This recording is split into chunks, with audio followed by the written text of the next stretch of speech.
Assalamualaikum warahmatullahi wabarakatuh. Waalaikumsalam warahmatullahi wabarakatuh, Ibu. Bagaimana kabarnya hari ini, Bu Aisyah? Alhamdulillah, Bu, baik. Dengan Ibu Inci, bagaimana kabarnya? Baik juga. Jadi hari ini kita berada pada pendampingan individu 4, di mana fokus pendampingannya adalah pelaksanaan observasi pembelajaran nanti di kelas. Namun sebelum memasuki kegiatan observasi, kita akan berbincang dulu dalam sesi percakapan pra-observasi. Dalam melaksanakan kegiatan observasi, tentu kita telah melakukan beberapa persiapan-persiapan. Bagaimana persiapan Pak Isa sejauh ini? Persiapan saya, Bu, yaitu saya sudah mencari beberapa media untuk pembelajaran yang nanti saya lakukan dan beberapa materi untuk saya tanyakan kepada peserta didik agar mereka bisa memahami materi yang akan saya berikan nanti. Jadi saya akan mengambil video dari YouTube dan saya akan menyediakan berupa LCD untuk pembelajaran nanti. Berarti ada beberapa alat dan sumber yang telah disediakan. Tujuan pembelajaran yang ingin dicapai apa, Bu? Tujuan yang akan saya capai dalam pembelajaran ini yaitu agar siswa saya mampu mengetahui apa itu perubahan wujud benda dan apa saja contoh perubahan wujud benda ini yang terjadi di sekitar mereka pada kehidupan sehari-hari. Berarti tujuan pembelajarannya mengharapkan siswa bisa mengetahui perubahan-perubahan wujud benda serta contoh-contohnya dalam lingkungan sehari-hari. Dengan melihat tujuan pembelajaran ini, tentu ada area pengembangan yang akan dicapai. Seperti apa area pengembangan yang akan dicapai? Untuk area pengembangan di sini, Bu, saya ingin melihat bagaimana pengetahuan mereka tentang perubahan wujud benda yang sering mereka alami di kehidupan sehari-hari mereka dan nanti di segi keterampilannya itu saya akan melihat bagaimana kerja sama mereka dalam mengerjakan LKPD yang akan saya bagikan. Jadi ada dua fokus area pengembangan, yakni di kognitif dan keterampilannya. Agar supaya area pengembangan yang akan dicapai ini terpenuhi, tentu sudah disediakan strategi pembelajaran yang akan dilakukan. Bisa digambarkan strategi pembelajaran yang akan dilakukan? Ya, Ibu, strategi yang saya lakukan di sini saya menggunakan strategi pembelajaran berdiferensiasi yang dimana di sini saya akan mengelompokkan siswa saya berdasarkan kemampuannya sehingga nanti di LKPD ini ada yang berbeda karena sesuai dengan tingkat kemampuan dari anaknya ini dalam menganalisa atau memahami perubahan wujud benda nantinya. Berarti LKPD yang akan diberikan bervariasi? Iya, bervariasi, Bu. Karena melihat dari tingkat kemampuannya anak-anak sehingga saya memberikan LKPD yang berbeda dengan memberikan juga auditori kepada kelompok yang berbeda ini sehingga mereka bisa mengerjakan tugasnya. Berarti dengan melihat ada beragam kegiatan yang akan dilakukan, tentu alat dan bahan yang disediakan juga lebih beragam. Bagaimana dengan ketersediaan alat dan bahan yang akan digunakan nanti? Untuk ketersediaan alat dan bahannya di sini, Bu, sudah saya persiapkan. Meskipun di sini mungkin lebih tidak memadai lagi, tidak cukup memadai karena seharusnya nanti saya menggunakan Chromebook, tetapi kebetulan hari ini ada AMBK sehingga saya tidak menggunakan Chromebook dalam pengerjaan evaluasi anak-anak saya. Nanti rencana awal ingin menggunakan Chromebook, namun Chromebooknya juga digunakan untuk kegiatan yang sama pentingnya, sehingga pasti Ibu telah memikirkan strategi atau trik berikutnya sehingga tanpa menggunakan Chromebook ini pembelajaran bisa tetap berjalan dan area pengembangan yang mencapai itu bisa didapatkan dengan baik. Di sini untuk strategi yang lainnya yang saya gunakan itu dengan LKPD itu saya membantu siswa saya bagaimana caranya menganalisa kehidupan sehari-hari mereka dulu yang mereka lalui sehingga dia lebih paham dulu sebelum kita keluar dari lingkungan sekitar sehingga dia paham dulu bagaimana perubahan benda ini di dalam lingkungan sehari-harinya. Kemudian kita bimbing mereka untuk mengerjakannya, dan begitu pula dengan kelompok lain kita bimbing untuk bagaimana menganalisa nanti alat yang saya gunakan ini, yang berupa lilin ini nanti dalam pengerjaan perubahan wujud benda. Baiklah, kelihatannya betul-betul sudah disiapkan dengan matang ya. Saya jadi ikut bersemangat untuk menyaksikan kegiatan pembelajarannya sambil tentunya melakukan observasi nanti. Mungkin sebaiknya kita mulai saja kegiatan pembelajarannya. Baik. Pembelajaran hari ini, ketua kelas silahkan dulu pimpin doanya. Seluruhnya siap gerak.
Semuanya hadir ya?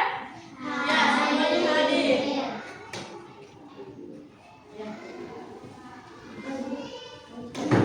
Baik, hari ini kita akan belajar apa? IPAS. Kita akan belajar IPAS tentang perubahan wujud benda. Perubahan wujud benda. Nah, adapun tujuan yang akan kita capai pada hari ini yaitu kalian mampu mengetahui perubahan wujud benda yang terjadi di sekeliling kita sehari-hari. Kalian mampu mengetahui apa saja itu perubahan wujud benda. Nah, waktu kelas 3 pernah dipelajari perubahan wujud benda? Pernah? Masih ingat? Ada berapa macam? Apa? Yang pertama mencair. Nah, selanjutnya akan kita bahas lagi lebih mendalam tentang perubahan wujud benda. Nah, sebelum itu Ibu akan memberikan sebuah video untuk kita lihat bagaimana perubahan wujud benda. Bersama Miss Vivi di IPAS kelas. Di video kali ini, Miss akan membahas materi IPA tentang perubahan wujud benda. Apa kabar anak-anak? Semoga sehat semua. Nah, anak-anak sudah siap belajar? Pasti sudah siap semua. Yuk simak baik-baik. Perubahan wujud benda adalah salah satu bentuk terjadinya gejala perubahan pada suatu benda menjadi berbeda wujud dari sebelumnya, baik ukuran, bentuk, warna, dan aroma atau baunya yang berubah. Perlu anak-anakku ketahui, perubahan wujud benda ini terjadi karena adanya peristiwa pelepasan ataupun penyerapan kalor. Nah, anak-anak, ada 6 jenis perubahan wujud benda. Yang pertama mencair, yang kedua membeku, yang ketiga menyublim, yang keempat mengkristal, yang kelima menguap, dan yang terakhir adalah mengembun.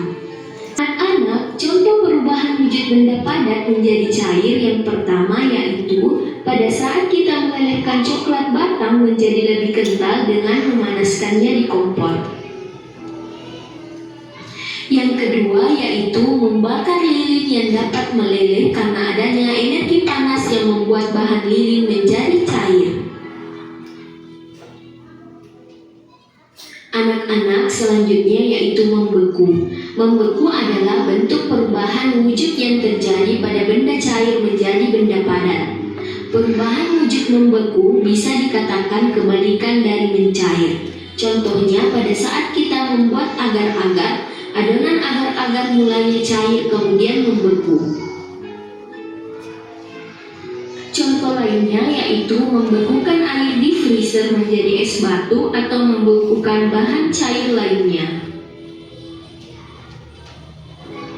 Berikutnya yaitu menguap. Menguap adalah bentuk perubahan wujud yang terjadi pada benda cair menjadi zat gas. Nah, anak-anak, menguap adalah perubahan wujud yang memerlukan kalor atau pemanasan. Perubahan tersebut tidak hanya terjadi pada zat cair saja, namun juga bisa terjadi di dalam tubuh manusia. Contohnya, pada saat kita berkeringat, maka keringat akan menguap. Contoh lainnya yaitu ketika merebus air, maka saat mendidih akan mengeluarkan uap. Peristiwa ini paling sering kita lihat. Mengembun. Mengembun adalah bentuk perubahan wujud yang terjadi pada benda gas menjadi benda cair. Pengembunan terjadi pada gas di udara yang dingin atau suhu rendah menjadi butiran-butiran air. Contohnya embun pagi yang terlihat pada daun, dan gelas kaca yang mengembun karena berisi air dingin atau es batu. Selanjutnya menyublim. Menyublim merupakan bentuk perubahan wujud yang terjadi pada benda padat menjadi material gas. Anak-anak, proses perubahan wujud dengan menyublim membutuhkan kalor atau energi panas agar benda padat tersebut bisa berubah menjadi molekul gas di udara. Contoh menyublim yaitu meletakkan kapur barus atau kamper di suatu ruangan, maka lama-kelamaan akan habis karena menyublim ke udara. Anak-anak, yang terakhir yaitu mengkristal. Mengkristal adalah bentuk perubahan wujud yang terjadi pada material gas menjadi material yang lebih padat. Perubahan wujud ini terjadi karena adanya pelepasan energi panas atau kalor pada suhu yang lebih rendah dari benda. Berapa tadi macam-macam perubahan wujud benda yang ada di video? Ada apa? Perubahan wujud benda. Yang mana tadi dikatakan perubahan wujud benda? Ya, menguap. Apa lagi? Mencair. Menyublim. Apa lagi?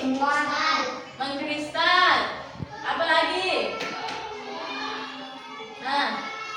Apa lagi? Mencair. Sama apa yang terakhir? Dari air menjadi es. Dari air menjadi es membeku. Jadi ada mencair, membeku, menguap. Apa lagi? Menyublim, mengkristal, dan mengembun. Nah, kita akan kerjakan lebih mendalam terkait perubahan wujud benda. Kita akan melakukan kelompok, pembagian kelompok. Setiap kelompok itu terdiri 4 orang. Ibu akan bagikan kelompoknya. Di sini kelompok 1, kelompok 2, dan kelompok 3. Oke, Bu Ebi, sekarang kita pergi ke kelompoknya kelompok 1. Kita pergi ke kelompok 1 di meja 1 ya. Bu Ebi ke meja ketiga. Iru ke meja 2.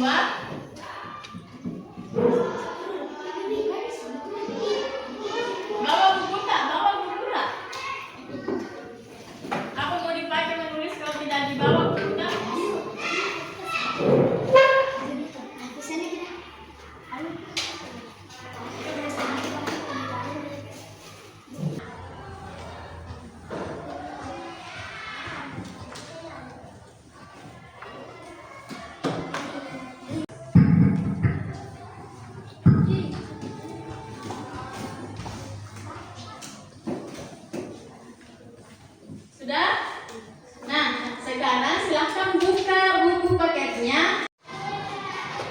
Sudah?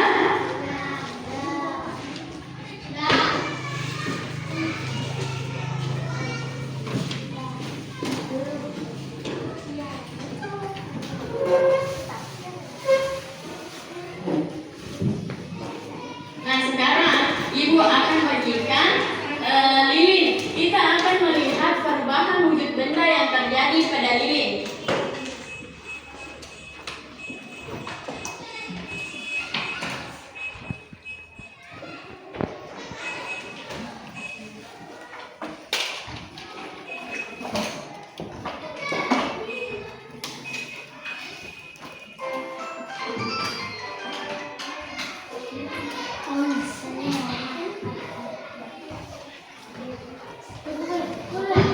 Nah, perhatikan LKPD yang Ibu bagikan. Di situ ada soal dan petunjuknya apa yang akan dilihat pada lilin. Perubahan apa yang terjadi. Nah, sekarang perhatikan soalnya masing-masing. Di LKPD masing-masing silahkan kerjasama.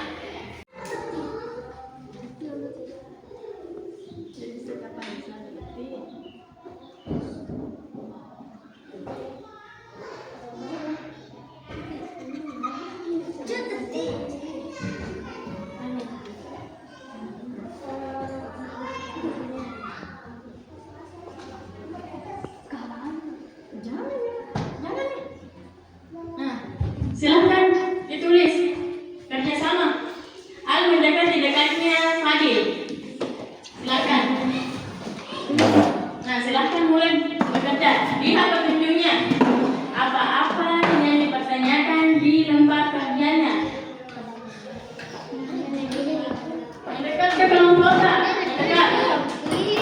Kerjasama. Nah, ada tadi LKPD? Nah, sekarang silahkan dijawab itu. Silahkan dijawab.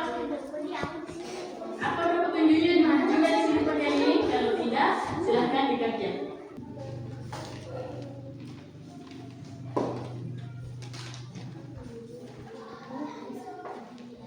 Ingat, tulis kelompok berapa, anggotanya siapa. Nah, saling kerjasama.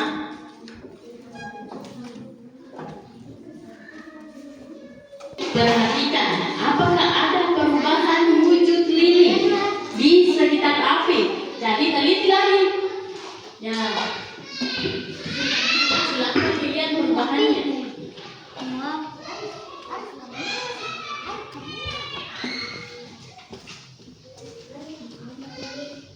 Bagaimana dengan kelompok 1?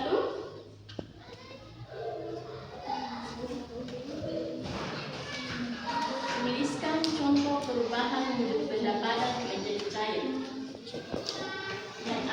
Yang pernah ditemui apa?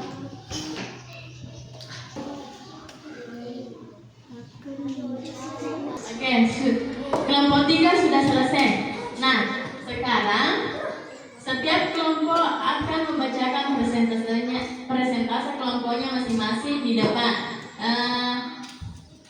Kelompok 2, silahkan maju dengan teman-teman kelompoknya ke depan. Bacakan hasil diskusi kita. Kemudian kelompok 3 dan kelompok 1 silahkan perhatikan jawaban atau hasil diskusi kelompok dari kelompok 2. Ya, di situ. Perhatian. Nah, perhatikan semua kelompok 2. Perhatikan kelompok 2.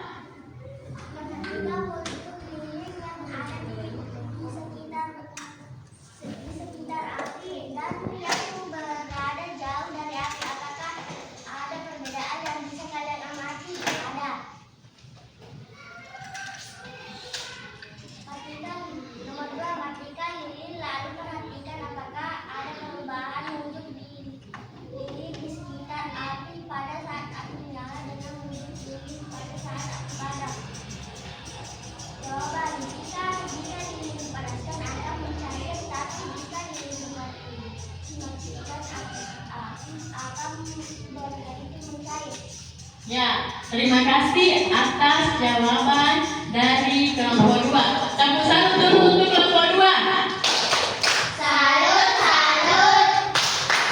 Salut, salut. Salut. Sekarang dari kelompok 1, silakan maju. Semuanya naik ke depan.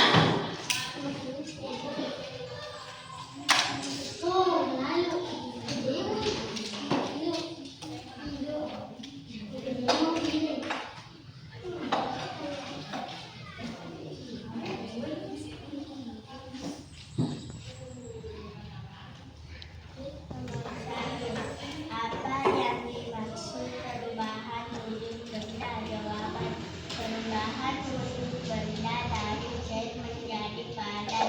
Ini disebut membeku. Nomor 2. Tuliskan contoh perubahan wujud benda padat menjadi mencair. Contohnya seperti lilin dan agar ada ketika aku Ya, terima kasih. Tepuk tangan dulu untuk kelompok 1. Salut, salut. Salut, salut. Salut. Dengar juga jawabannya untuk kelompok 2 dan 3. Tapi ketika dikasihkan api, maka akan mencair karena ada uapnya di sini.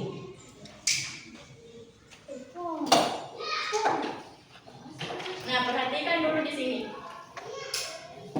Nah, tadi kan padat. Sekarang ada uap api, ada api yang kasih mencair.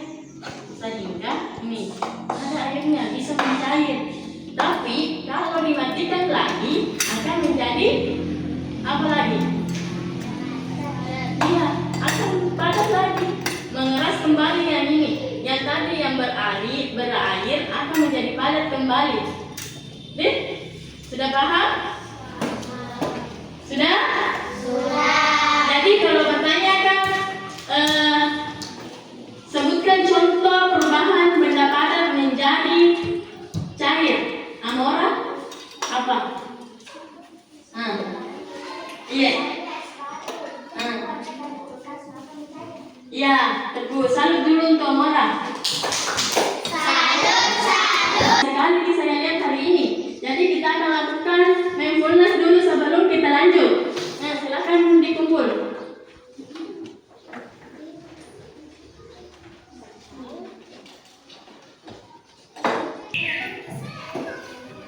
Perhatian. Teguh semangat.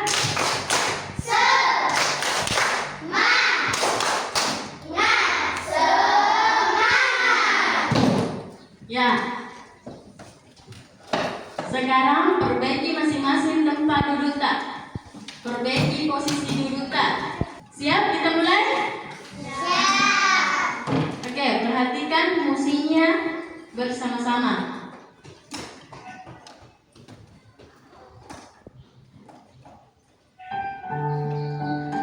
Silahkan pejamkan mata kalian.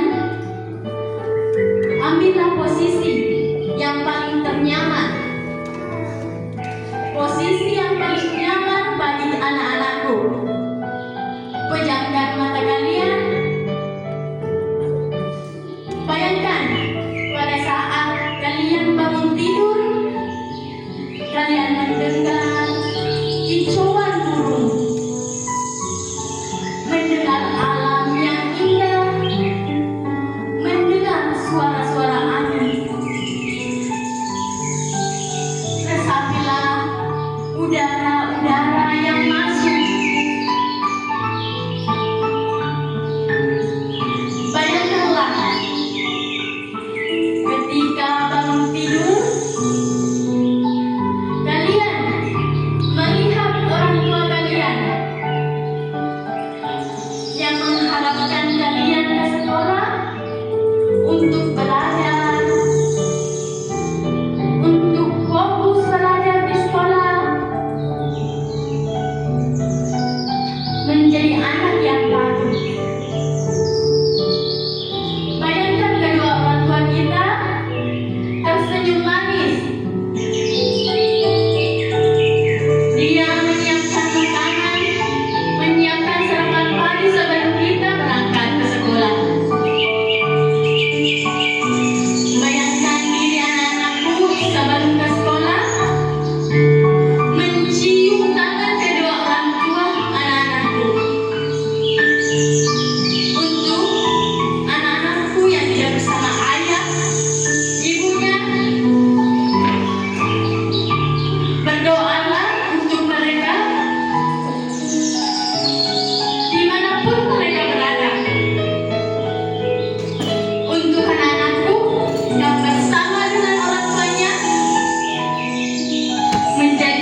kerja bersama mereka.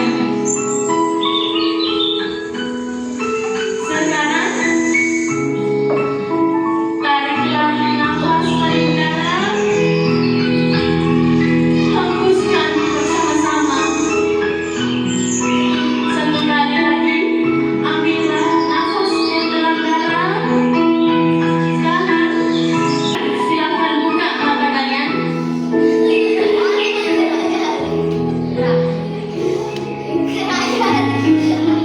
Oke, tadi sudah dilakukan dengan keras. Nah, bagaimana perasaannya setelah kita lakukan ini? Nah, siapa yang menangis? Menangis? Iya. Itu artinya bahwa kita masuk di dalam suasana itu, kita benar-benar hayati apa yang ada di sekeliling kita. Jadi kita masih tetap bisa fokus. Meskipun banyak suara-suara di luar, tapi kita tetap fokus apa yang dikatakan oleh ibu guru, apa yang ada di musik, sehingga itu membawa perasaan kepada kita. Apalagi selain senang? Bahagia.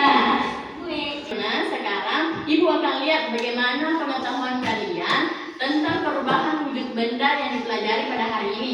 Ibu akan bagikan lembar kerja, lembar evaluasi untuk melihat bagaimana anak-anakku memahami perubahan wujud benda yang dipelajari pada hari ini.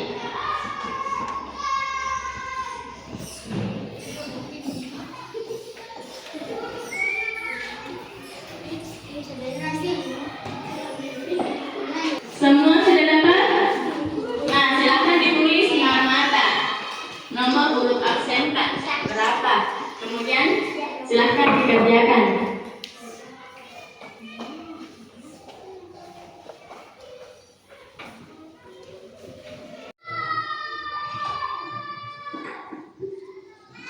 Silakan tulis namanya, nomor urut, kemudian lanjut dikerja. Ada 3 nomor. Jika sudah, silakan bawa ke meja. Silakan dikumpul. Yang sudah selesai, silakan dikumpul.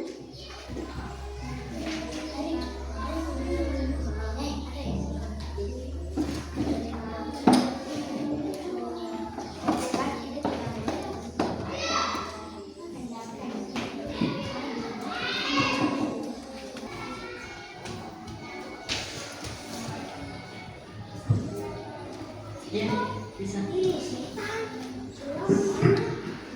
Nah, bagaimana perasaannya hari ini? Apa lagi? Bahagia. Jadi perasaannya hari ini belajar tentang perubahan wujud benda, senang, bahagia. Apa lagi? Hah?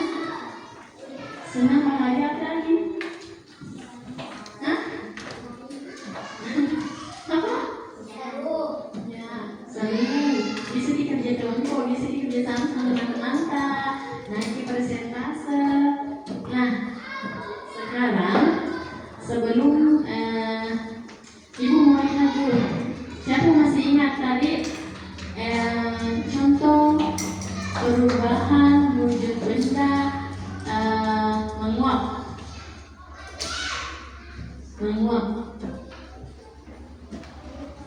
Silahkan.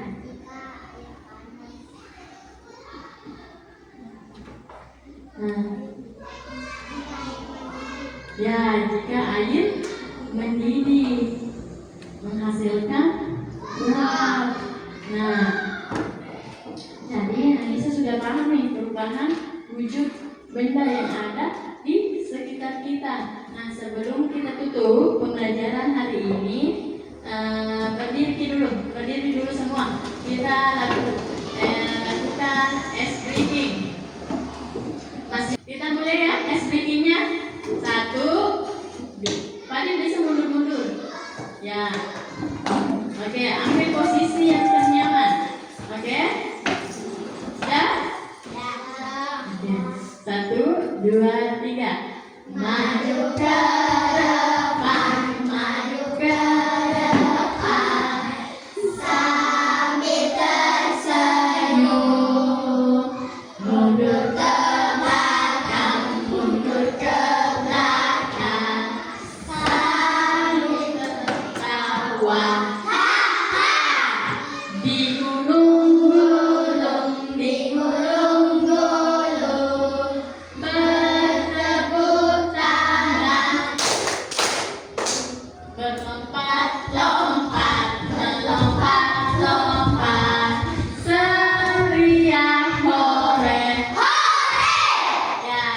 Baik, sebelum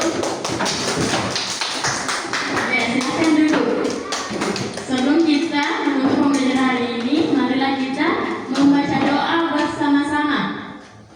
Sekarang dipimpin oleh Wakil Ketua Kelas Anissa. Silakan, Anissa, silakan pimpin doanya. Doa sesudah belajar.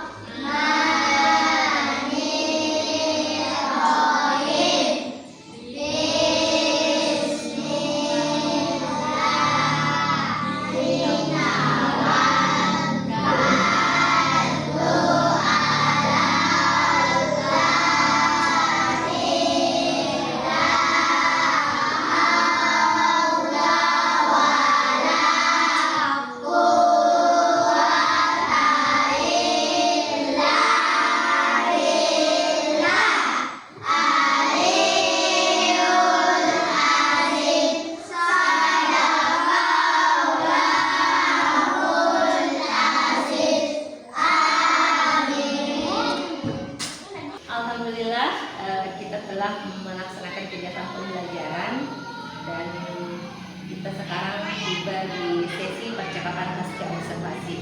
Bagaimana perasaan Ibu telah menjalankan pembelajarannya tadi? Perasaan saya alhamdulillah senang. Juga senang yang tadinya merasa tegang karena ada ibu pendamping di sini, jadi saya merasa tegang tidak seperti biasanya. Dan alhamdulillah sudah lega setelah saya berikan pembelajaran pada anak. Ternyata tidak setegang yang dibayangkan. Iya, Bu, tidak setegang yang saya bayangkan. Yang kemarin-kemarin saya pikir apa yang akan saya lakukan. Nah, alhamdulillah. Ya, karena sebenarnya kegiatan observasi itu sama dengan pembelajaran yang lalu, mengalir seperti biasanya, ada atau tidak ada obstacle yang mendampingi. Sejatinya pembelajaran selalu kita gerakkan bagaimana untuk kualitas pembelajaran tersebut lebih baik. Menurut Ibu, pembelajaran yang telah dilakukan tadi apa sudah sesuai dengan harapan Ibu? Menurut saya sebagai pendidik, sebagai guru memberikan pembelajaran kepada anak-anak, alhamdulillah saya rasa sudah sesuai yang saya rencanakan. Saya sudah melihat bagaimana tujuan saya tercapai pada pembelajaran hari ini. Siswa saya mampu mengetahui perubahan wujud benda dan contoh-contoh perubahan wujud benda yang ada di sekitar mereka.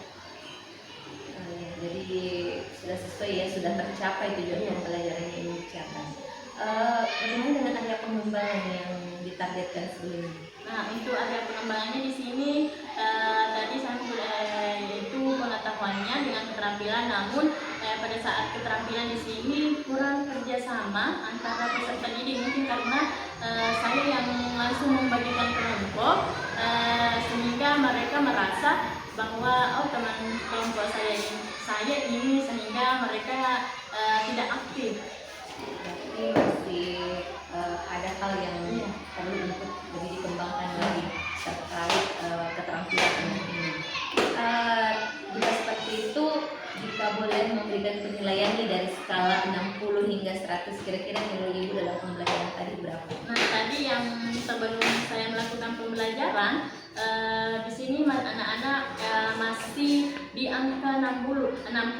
Tapi setelah melakukan pembelajaran ini menggunakan strategi berdiferensiasi ini, itu sudah berada di angka 80. Meskipun masih belum sempurna, tapi sudah ada perubahan dari sebelumnya. Itu untuk siswa. Kalau untuk Ibu nih, menilai diri sendiri. Kalau dari saya sudah 90%. Saya sudah menyediakan alat, sudah mencari referensi atau materi-materi untuk peserta didik sehingga mereka bisa menerima materi dengan baik, meskipun yang 10%-nya ini karena perencanaan yang saya lakukan tadi menggunakan Chromebook, tapi saya tidak menggunakannya karena ada kendala. Berarti ada keinginan untuk lebih maksimal lagi tentunya, terkait juga lagi dengan keterampilan siswa yang masih perlu diajarkan. apa langkah berikutnya yang akan dilakukan sehingga pembelajaran ini bisa lebih ditingkatkan lagi? Langkah yang saya lakukan yaitu saya akan menggunakan lagi metode kelompok yang bervariasi, bukan dari segi kemampuannya saja, tapi saya akan mengumpulkan dari segi yang auditori, kinestetik, dan visual, sehingga dalam satu kelompok ini mereka bisa aktif di bagian bidangnya masing-masing. Kapan Ibu akan mulai melakukan perencanaan ini? Ya, 1 minggu ke depan, karena dalam proses pembelajaran juga, sehingga kita akan lakukan lebih cepat lagi bagaimana kita melihat anak ini sebelum kita melakukan kegiatan semester. Jika saya bisa mendapatkan gambaran nih, rencananya kan akan dikelompokkan. Apakah Ibu akan mengelompokkan secara random dalam satu kelompok ada beberapa gaya belajar berbeda, atau akan dikelompokkan secara homogen berdasarkan gaya belajarnya? Saya akan mengelompokkan sesuai dengan gaya belajar mereka, dan juga sesuai dengan yang tadi, dengan saya akan kayak mengecek mereka dengan auditori, visual, dan kinestetik, supaya ada perbedaan nantinya bagaimana dengan sesuai dengan gaya belajarnya, sesuai dengan tingkat kemampuannya, dan bagaimana jika saya gabungkan semua yang ketiga ini di dalam 3 kelompok. Jadi luar biasa perencanaan yang akan dilakukan. Yang paling penting di sini adalah bagaimana pembelajaran berdifferensiasi ini memberikan pengalaman belajar kepada anak, yang tentunya mereka akan mendapatkan pengalaman ketika pembelajaran itu sesuai dengan yang mereka butuhkan, baik itu dari segi kesiapan belajar mereka, minat mereka, ataupun dari gaya belajar mereka. Saya jadi lebih semangat lagi untuk menanti kegiatan berikutnya. Mudah-mudahan kita bisa terus melakukan percakapan melalui WhatsApp, memberikan perkembangan selama melakukan